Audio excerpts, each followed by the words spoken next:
आज हम लोग बात करने जा रहे हैं सेक्सुअल रिप्रोडक्शन के बारे में। सेक्सुअल रिप्रोडक्शन एक्चुअली में है क्या, ये क्या फेनोमेना है? तो बाबू देखो, रिप्रोडक्शन दो तरह के होते हैं, एक असेक्सुअल और एक सेक्सुअल। रिप्रोडक्शन एक्चुअली पहले बात करें, रिप्रोडक्शन क्या होता है? जो इंश्योर करता है continuity of life on the earth. इस धरती पर अगर जीवन है, किसकी वजह से? रिप्रोडक्शन की वजह से। एक बात ध्यान रखना, इस धरती पर एक सेकेंड में 4 बच्चे पैदा लेते हैं। ये पूरे विश्व में इन 1 सेकेंड 4 चिल्ड्रंस आर बॉर्न। एक सेकेंड में पूरे विश्व में कितने बच्चे पैदा लेते हैं? 4 बच्चे। अगला पॉइंट हम लोग बात करते हैं इस पे, रिप्रोडक्शन पे। ये बायोलॉजिकल फिनोमेना कैसा है? बायोलॉजिकल फिनोमेना जिसमें मीटिंग होता है। तो ये दो तरह के होते हैं, असेक्सुअल और सेक्सुअल। असेक्सुअल क्या होता है? जिसमें एक ही पेरेंट्स इन्वॉल्व हो। First point. Second point, asexual में क्या होता है? मैंने सब पढ़ा चुका हूं, मैं आपको एक बार रिकैप कर रहा हूं, फिर मैं इस टॉपिक पर आता हूं।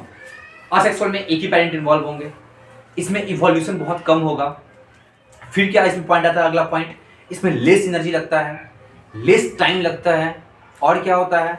स्पेसिस का सेम रहते हैं, मतलब एज ए पेरेंट के जैसे हुबहू कॉपी दिखेंगे वे, ठीक है। तो मतलब ये इन्वायरमेंटल चेंज बर्दाश्त नहीं कर पाते हैं। ओके। फिर हम लोग ने पढ़ा था कि असेक्सुअल रिप्रोडक्शन 6 टाइप के हम डिवाइड किए थे। फिजन में 2 पढ़ा था मैंने, बाइनरी फिजन, मल्टीपल फिजन। फिर हम लोग ने पढ़ा कि स्पोर फॉर्मेशन, फ्रेगमेंटेशन, फिर रीजेनरेशन, फिर वेजिटेटिव प्रोपेगेशन, और पढ़ा था क्या हम लोगों ने? एक और पढ़ा था बड़े हम लोगों ने। अब हम लोग का नया टॉपिक आता है सेक्सुअल रिप्रोडक्शन। तो सेक्सुअल रिप्रोडक्शन क्या है, पहले इसको समझो। जिसमें 2 पेरेंट्स इन्वॉल्व होंगे, ओके। और इसमें क्या होता है? सेक्स सेल इन्वॉल्व होता है। सेक्स सेल को हम कहते हैं गैमेट्स कहते हैं या जर्म सेल कहते हैं। इसे एक्सप्लेन कर देंगे मैं 2 मिनट में। पहला पॉइंट, इसमें ले एनर्जी मोड लगेगा, मतलब एनर्जी बहुत ज्यादा लगेगा। देखते हो ना, एक बच्चे को पैदा करने में लोग सुनते हैं कि माँ को 20 हड्डी का टूटने के दर्द के बराबर उतना दर्द फील होता है माँ को जन्म देने वक्त। तो एनर्जी ज्यादा लग रहा है, फर्स्ट थिंग। तो सेक्सुअल में क्या होता है? एनर्जी मोड लगेगा, टाइम ड्यूरेशन बहुत ज्यादा लगता है। कैसे लगता है? हम लोग भी देख लो, एक ह्यूमन बीइंग्स को जन्म करने में कितना लगता है? 9 मंथ का टाइम लगता है पीरियड। 9 मंथ का पीरियड क्या है? एक ज्यादा टाइम है। साथ ही साथ इसमें सेक्स सेल इन्वॉल्व होंगे, 2 पेरेंट्स इन्वॉल्व होंगे। इसमें जो होता है इवोल्यूशन ज्यादा होता है। तुम देखते हो क्यों ऐसा होता है इवोल्यूशन ज्यादा? क्योंकि इसमें 2 पेरेंट्स आ रहे हैं, एक मेल और एक फीमेल। अब देखो बाबू, मेल फीमेल दोनों जब फ्यूजन करेंगे, मिलेंगे आपस में, तो दोनों का वेरिएशन होगा ना। डायरेक्ट उनका कार्बन कॉपी नहीं मिलेंगे ना, तो हम उन दोनों की कार्बन कॉपी में नहीं रहते हैं, थोड़ा सा डिफरेंस आता है। फिर हम आ गए, फिर हमसे किसी से मीटिंग होगा, तो मेरे बच्चे जो आएंगे वे अलग दिखेंगे हमसे, थोड़ा सा वेरिएशन। तो ये चेंजिंग होते रहता है। ओके। अब हम लोग बात करते हैं सेक्सुअल रिप्रोडक्शन, अगला टॉपिक पाते हैं हम लोग।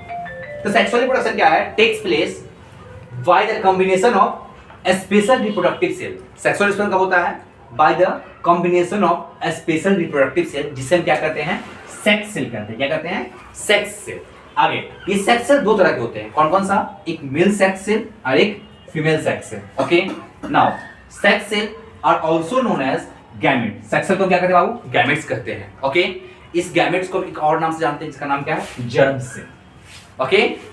तो तुम कह सकते हो जर्म सेल 2 तरह के होते होंगे, male germ cell, female germ cell. Gametes 2 तरह के होते होंगे, एक मेल गैमेट्स, एक फीमेल गैमेट, क्योंकि सब क्या है? सेक्स सेल है। तीसरा सेक्स सेल क्या होता है? मतलब वैसा से जो रिप्रोडक्शन में इन्वॉल्व होता है, ठीक है, मीटिंग टाइम पे इन्वॉल्व होता है। तो आगे बात करते हैं इन सेक्सुअल रिप्रोडक्शन में अब मेल सेक्स सेल या मेल गैमेट्स फ्यूज, मतलब मीटिंग करता है with a female sex cell के साथ to form a new cell.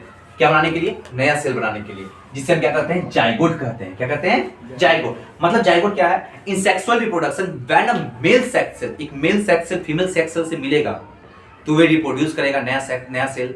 उस नए सेल को हम क्या कहते हैं? जाइगोट कहते हैं। तो उस जाइगोट क्या होता है? दिस जाइगोट धीरे-धीरे जाइगोट बड़ा होगा, ग्रो करेगा एंड डेवलप्स होगा into a new organism and do in a due course time. और एक पीरियड में, वो तुरंत नहीं, एक टाइम लेगा, धीरे-धीरे वो इवॉल्व होगा। ओके। वहां से ये ग्रो करता है। Okay. That's all about the basic फंडा ऑफ द सेक्सुअल रिप्रोडक्शन। ये हो गया। फिर हम लोग आगे बात करते हैं सेक्सुअल रिप्रोडक्शन। हम आपको दिखा देते हैं स्टेप बाय स्टेप इसमें क्या होता है, एनर्जी कैसे क्या लगता है, मैं उसको भी आपको क्लियरिफाई कर रहा हूं। ठीक है, देखते जाओ। अब हम लोग लास्ट टॉपिक क्लियर कर देते हैं सेक्सुअल रिप्रोडक्शन इंट्रोडक्शन में। फिर इसके बाद हम लोग आ जाएंगे प्लांट के बारे में, और फिर हम लोग पढ़ लेंगे हम लोग के बारे में, मतलब मेल रिप्रोडक्टिव पार्ट्स और फीमेल रिप्रोडक्टिव पार्ट्स। तो आज हम लोग इस इंट्रोडक्शन देते हैं थोड़ा सा और जो बच गया है। In sexual reproduction 2 parents involve. इसमें 2 पेरेंट्स आते हैं, एक मेल एक फीमेल। सेक्स सेल या गैमेट्स और जर्म सेल आल्सो इवॉल्व। मतलब इसमें सेक्स सेल होगा कैमेट्स कह दो या जर्म सेल कह दो, सब एक ही चीज है, ये सब इवॉल्व होंगे। अगला more energy and more time duration life, मतलब ज्यादा एनर्जी लगेगा और ज्यादा टाइम लगेगा इसमें। फिर क्या, इवोल्यूशन टेक प्लेस। अभी मैंने बताया कि परिवर्तन नजर आता है। परिवर्तन क्या है, संसार का नियम है। परिवर्तन ही सबसे बड़ा श्रेष्ठ मोह है जिंदगी का, और जिंदगी में परिवर्तन ही सब कुछ है, धैर्य है, संकल्प है। इसलिए परिवर्तन करते रहना। परिवर्तन से ही स्नेह होता है, परिवर्तन से ही प्रेम होता है, परिवर्तन से ही दुनिया में भाव आता है, लेकिन परिवर्तन ही सच्चाई का रास्ता है। आगे बात करते हैं, चलो। पॉपुलेशन हाई वेरिएंट, पॉपुलेशन से क्या होता है, वेरिएशन आता है। क्यों आता है, क्योंकि हम हुबहू अपने पेरेंट्स जैसे नहीं दिखते हैं, तो फिर मेरे जो आएंगे वो भी हुबहू मेरे ऐसे नहीं दिखेंगे, तो पॉपुलेशन है वेरिएंट आएगा। Okay, now rate of increase in population slowly. तो बच्चा more time duration life, time duration ज्यादा है तो पॉपुलेशन में भी इंक्रीज क्या होगा, स्लोली होगा। अगला पॉइंट ध्यान रखना, इन 1 सेकेंड, 1 सेकेंड में in the world 4 babies born, 4 बच्चे पैदा लेते हैं। इसका एक्चुअल डाटा ये है 4.25 बेबीज बॉर्न, बट मैंने अप्रोक्सीमेटली आपको क्या लिख दिया, 4 बेबीज बॉर्न। तो that's all about for the today. मजे करो जिंदगी में, और अच्छा लगे तो फिर बताना। फिर जय बाय।